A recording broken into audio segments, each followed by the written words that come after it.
How to fix Uber driver app not working. Hey guys, welcome back to our YouTube channel. Without any further delay, let us get started. Some of the reason your Uber driver app not be working is because you have not updated your app. So let's go ahead and fix it. Head over to your Play Store and search for Uber driver.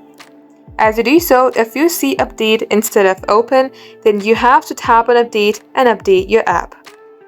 Once you update your app, head over to your settings. Here scroll below onto apps button and then search for Uber driver again. Under here go on to storage and clear the cache. You also need to clear the data. Before that, make sure that you know all your credentials, then tap on delete.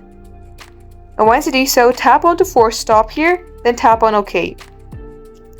Once you do all that, this shall definitely fix your problem. If it's still not working, then long tap onto your app, tap on uninstall, tap on OK. Then you can again download this app from your Play Store or your App Store and try logging in. That will definitely fix your problem. That is all for today. Thank you for watching the video till the very end. If it had helped you in any ways, then do like and subscribe.